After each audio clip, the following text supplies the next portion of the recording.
Boa noite a todos. Que nós possamos permanecer envolvidos nessas vibrações de amor e assim podermos absorver um pouquinho mais dos ensinamentos de Jesus. Toda vez que nós vamos nos preparar para uma exposição ou para uma aula dos grupos de estudo e buscamos conhecer um pouco melhor Jesus e seus ensinamentos, sempre há uma surpresa agradável. Sempre aprendemos um pouco mais.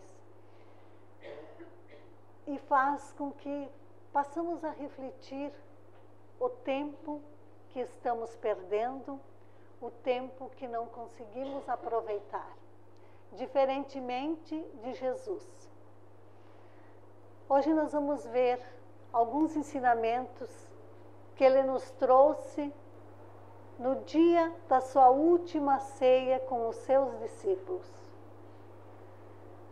A forma com que ele aproveitou aquele pouco tempo que ele tinha para nos trazer, para nos deixar mais conhecimentos, para que nós pudéssemos um dia nos libertar do homem velho que ainda somos.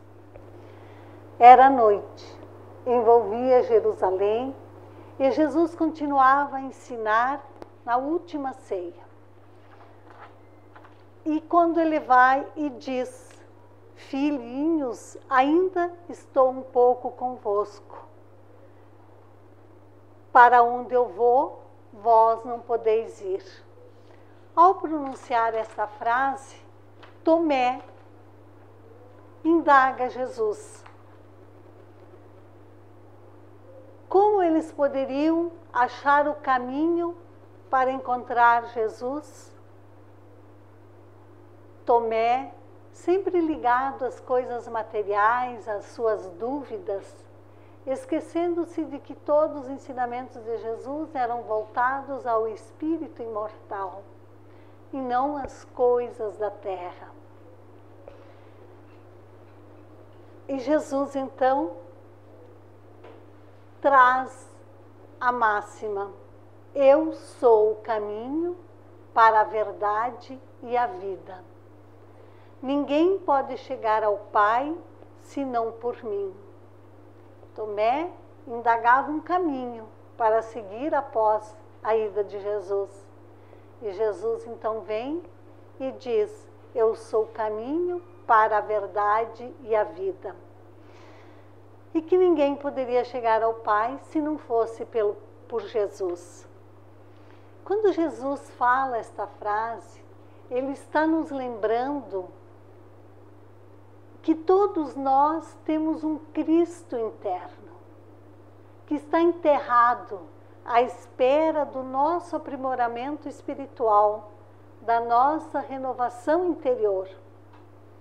E que à medida que nós formos desbravando, nós encontraremos a verdade e a vida que é Deus.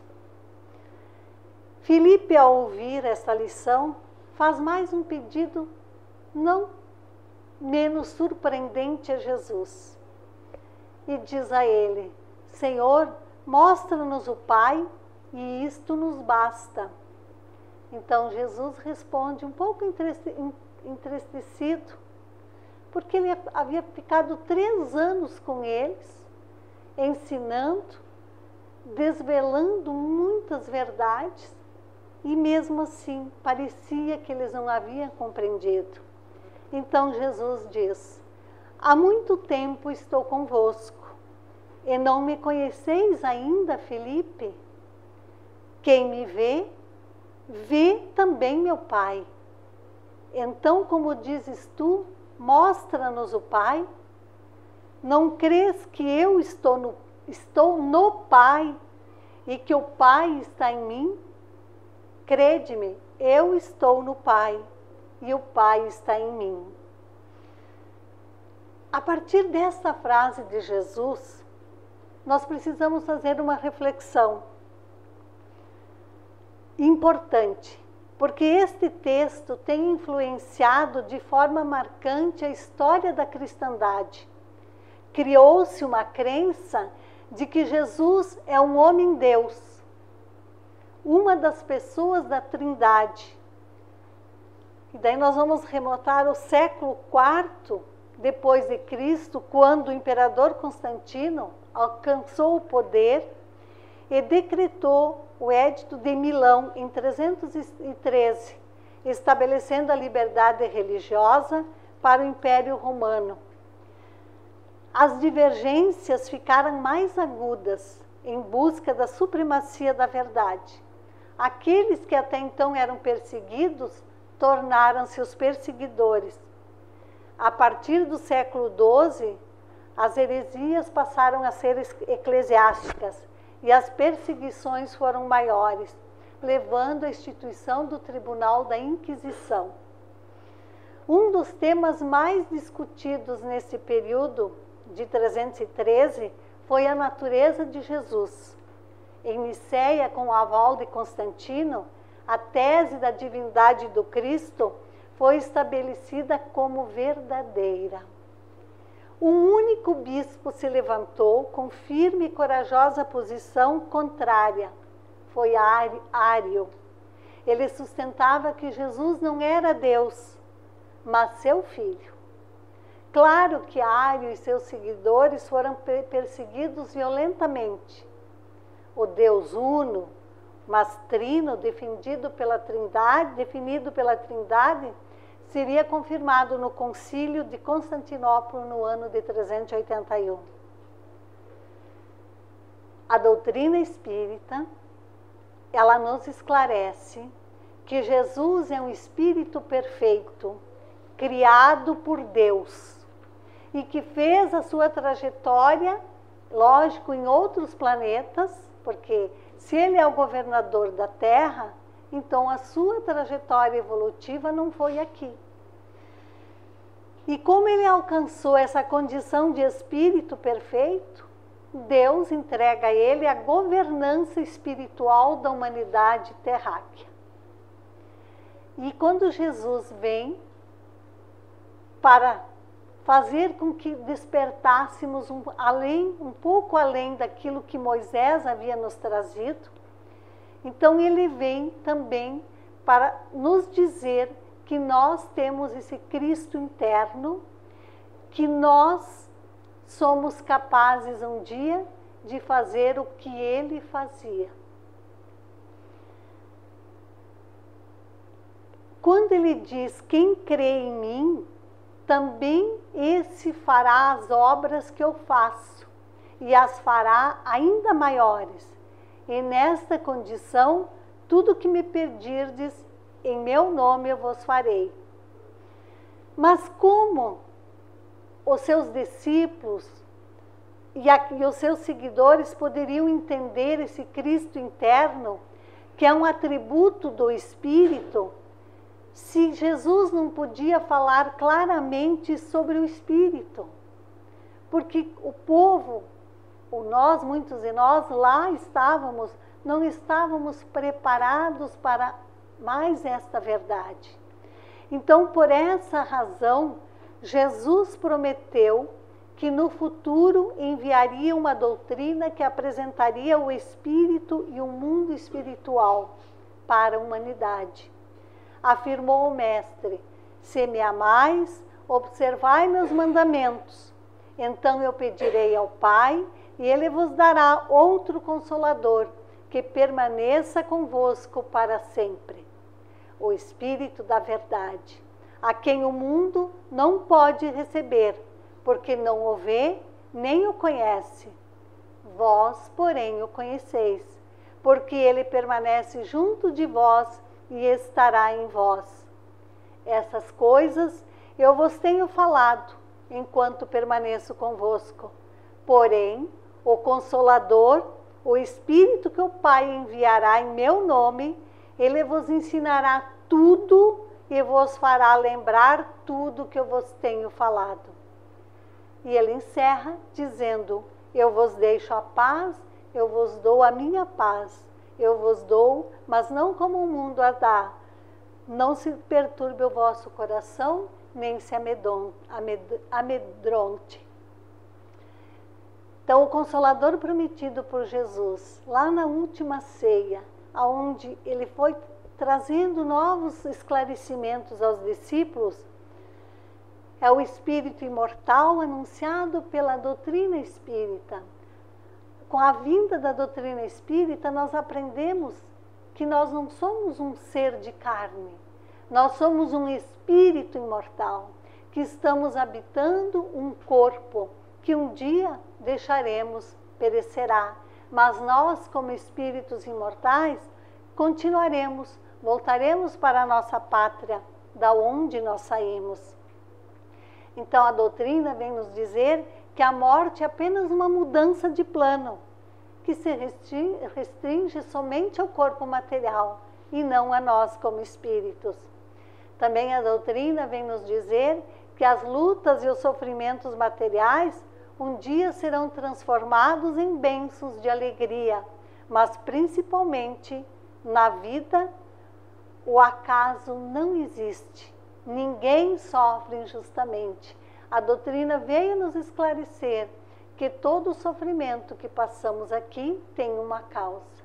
E se esta causa não está nesta existência, ela está em existências anteriores, porque ela também vem nos dizer que a reencarnação é um fato, porque somente através da reencarnação nós vamos efetuar o nosso progresso, o progresso necessário, a qual nós estamos destinados a partir da criação do Espírito por Deus. E é muito interessante porque somente no século XIX, a visão do Espírito imortal e consolador seria trazido à humanidade, graças ao esforço de Allan Kardec, que estruturou uma doutrina espiritualista sem paralelo no mundo. Em apenas 12 anos, sem os recursos tecnológicos que nós temos hoje. Não existia computador, não existia tudo que nós temos. E ele, em 12 anos, ele nos traz essa doutrina, que é o Espiritismo, que nos consola, porque nos esclarece. O Consolador prometido por Jesus na última ceia. Então, o Espiritismo, ele realiza o que Jesus disse do Consolador prometido. Conhecimento das coisas, fazendo com que nós, seres humanos, saibamos de onde viemos, para onde vamos e o porquê estamos na Terra. E atrai para os verdadeiros princípios da lei de Deus e consola pela fé e pela esperança. Então, quando que o título da nossa exposição é o Consolador Prometido, mas poderia ser o Cristo interno, poderia ser os ensinamentos de Jesus, porque são vários ensinamentos, como nós vamos ver mais adiante. Mas essa doutrina que nós abraçamos nesta encarnação, que nos abre os olhos, que nos faz entender das dificuldades que passamos, por quê, e o que estamos aqui fazendo, ela é sim o Consolador que Jesus prometeu naquela última ceia com seus discípulos. Após anunciar o Consolador prometido, o mestre resolveu sair da casa de forma quase que abrupta, transgredindo uma tradição que era proibido deixar a casa depois da ceia pascal. Mas Jesus, saindo abruptamente, estava ganhando tempo, porque ele sabia que Judas apareceria de um momento para o outro com a comitiva do Sinédrio para prendê-lo. E ele não tinha tempo para perder. Ele precisava continuar ensinando aos seus discípulos. Então ele toma o caminho do Monte das Oliveiras e aproveita para continuar a conversa com os 11, já que Judas havia se debandado. O tempo voava e ele precisava aproveitar. Então Jesus vai falar da parábola da videira, quando ele diz: eu sou a verdadeira videira e meu pai o agricultor. Todo ramo que não produz fruto em mim, ele cortará. e todo ramo que produz fruto o podará para que produza mais fruto. Vós já estáis limpo por causa da palavra que eu vos disse. Permanecei em mim e eu em vós. Assim como o ramo não pode produzir fruto por si mesmo se não permanecer na videira, assim também vós, se não permaneceis em mim, não poderão produzir o fruto. Eu sou a videira, vós sois os ramos. Quem permanece em mim e eu nele, esse produz muito fruto, porque sem mim nada podeis fazer. Se alguém não permanece em mim, é atirado fora como um ramo e seca, são depois recolhido e lançados ao fogo que queima. Essa alegoria da videira, ela nos traz muito claro que se nós não colocarmos em prática os ensinamentos de Jesus, nós não vamos produzir os frutos do bem, do amor, do perdão, da reconciliação, enfim, as virtudes. Se nós nos afastamos de Jesus, nós vamos trilhar um caminho obscuro que vai gerar dor e sofrimento. Então, ela significa a fecundidade da criação de quem está em sintonia com o seu Cristo interno. Nós podemos produzir bons frutos se seguirmos o Cristo. Quem manifesta esse Cristo interno produz mais fruto. E é tão interessante que no século II, os túmulos eram colocados o símbolo da videira. Tinha como símbolo a videira, que representa a nossa civilização. O estágio atual que nós nos encontramos de espíritos imperfeitos, ainda que não fizemos desabrochar esse Cristo interno, nós somos co-criadores nas pequeninas coisas. Mas dia chegará que nós seremos os cooperadores no plano maior. Poderemos realizar muito mais coisa, como Jesus disse, que nós podemos sim fazer o que Ele fez e muito mais. Mas para isso, nós temos uma caminhada a efetuar. Nós temos que descobrir esse Cristo interno que está em nós, para podermos realizar essas maravilhas que Jesus realizou e que Ele prometeu que nós também podemos realizar.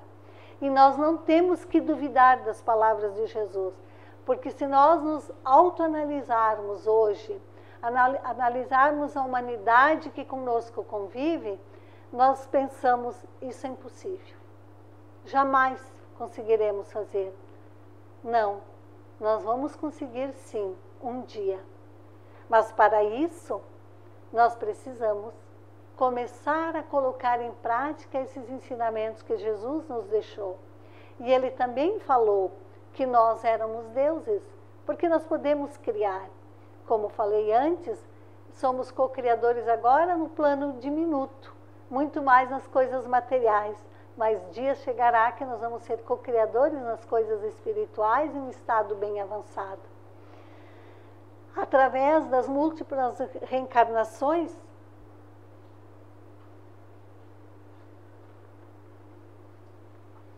todos teremos a oportunidade para nos redimir perante nós mesmos e perante Deus, perante as leis de Deus, né? Porque Deus espera de nós que cumpramos as suas leis. E quando a parábola nos fala, e algumas outras parábolas nos vai falar do juízo, é que Jesus está dizendo que aqueles espíritos recalcitrantes, aqueles espíritos endurecidos que não se adaptaram ainda ao bem, serão transferidos sim para um planeta inferior, para um planeta onde darão prosseguimento ao seu caminho evolutivo, onde lá reencarnarão, para que deixar na Terra somente aqueles que estão interessados realmente a seguir o Cristo. Quando ele diz, eu sou a videira, ele está recordando também a pergunta feita por ele aos discípulos, que dizem os homens que eu sou? Quando ele vai e pergunta, né, para os seus discípulos, e daí ele diz, eu sou. E o Evangelho de João, ele vai nos falar que Jesus pronunciou 7 vezes eu sou. E se nós vamos analisar um pouquinho mais esse verbo ser eu sou, ele é, nós vamos ver que o único mestre que nós tivemos até então na Terra, o único guia que é para nós seguirmos é Jesus. Eu sou. Então ele diz, eu sou o pão da vida.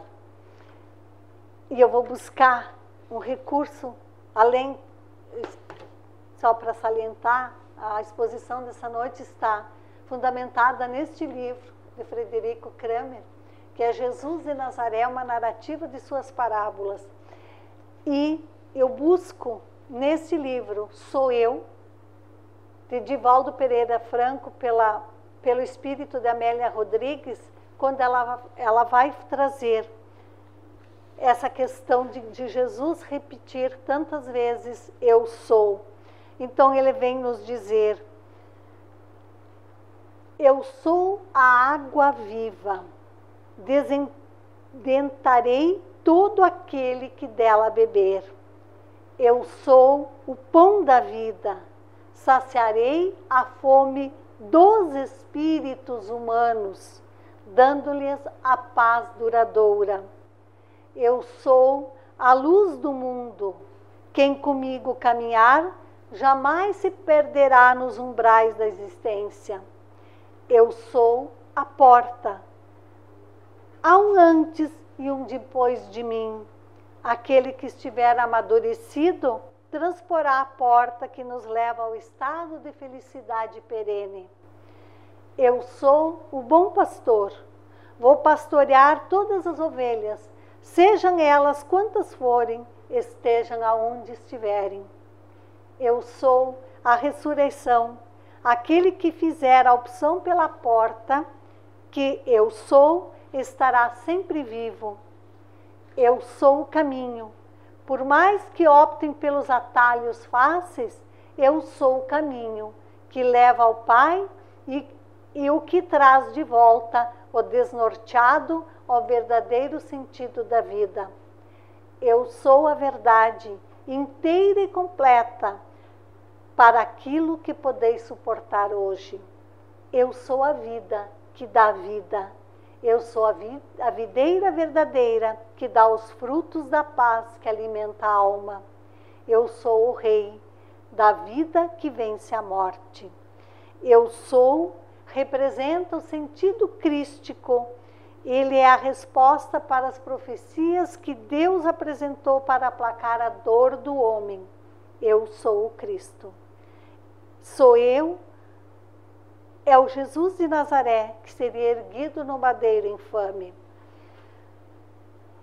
Quando nós, então, buscamos Jesus, precisamos buscar com uma visão mais ampla, procurar estudar melhor o que Ele nos deixou. Há tantas coisas para aprendermos a respeito de sua vida, da sua trajetória, da sua caminhada. E é tão interessante porque sempre que ele anunciava um eu sou, era depois de algum acontecimento para ficar bem marcado. Por exemplo, quando ele diz, eu sou o pão da vida, falou para os moradores de Cafarnaum após a multiplicação dos pães e peixes, porque no outro dia a população voltou a procurá-lo para que ele novamente multiplicasse pães e peixe. Então ele diz, eu sou o pão da vida. Quando ele diz, eu sou a luz do mundo, quem me segue não caminha nas trevas, mas terás a luz da vida, ele falou durante a festa dos tabernáculos, após o episódio da mulher adúltera, quando ele acolhe essa mulher. Quando ele fala, eu sou a porta, ele cita logo após a cura do cego na piscina de Siloé, em Jerusalém, na festa ainda dos tabernáculos. E quando ele fala sobre o pastor, é também nesta festa, que era uma festa que durava 7 dias. E quando ele fala, eu sou a ressurreição e a vida, quem crê em mim, ainda que morra, viverá, foi no dia que ele fez com que Lázaro voltasse à vida. Não que Lázaro tinha morrido, porque depois, com a vinda do Espiritismo, nós entendemos que Lázaro estava cataléptico. Jesus só fez retornar e voltar, né, à vida. Não que ele tivesse desligado o seu perispírito, ainda estava ligado ao corpo. Então, se nós queremos buscar um caminho diferente, se nós queremos alcançar essa felicidade que todos nós almejamos, que todos nós lutamos, e às vezes por caminhos diferentes, caminhos que não nos levam à felicidade, porque o nosso foco é no foco equivocado, muito mais nos bens materiais do que nos bens para o espírito. Então, esse estado luminoso que Jesus coloca para nós, que o reino de Deus está dentro de nós, a solução dos problemas está dentro de nós. Não é fora que nós precisamos buscar. E não adianta fugir. Nós precisamos aprender a amar mais, abrir-nos mais para a vida, viver intensamente mesmo diante da dor e não fugir da vida como muitas vezes a gente já fez e tantos outros ainda fazem. Desenvolvermos esse Cristo interno, já que Jesus nos deu esse Consolador que nos esclarece o que precisamos fazer. Então vamos desenvolver esse Cristo interno que há em nós, abordando a empatia, sugerindo-nos que devemos realizar o bem ao próximo. Nós, cristãos, que sabemos da imortalidade da alma, devemos buscar a enxergar nossos irmãos, que muitas vezes nós fechamos os olhos para eles. São os invisíveis do nosso caminho, né? Então, é uma luta, sim, mas uma luta na busca do amor, tendo Jesus como mestre, tendo outros que seguiram seus passos, como Francisco de Assis, que amou ao extremo. Ele conhecia muito de perto Jesus. Então, temos Chico Xavier, que foi um outro exemplo de amor, que se despojou de si para servir a humanidade. Temos hoje ainda Divaldo, que se dispõe a auxiliar tanto espiritualmente quanto materialmente aqueles que são invisíveis para a sociedade, né? Quando ele dá de comer e vestir a toda aquela multidão de pessoas na mansão do caminho. Mas não só isso, ele leva também a palavra do Consolador prometido a todos, mostrando-nos que nós podemos sim amar mais, respeitar mais o nosso próximo, sermos mais cristãos.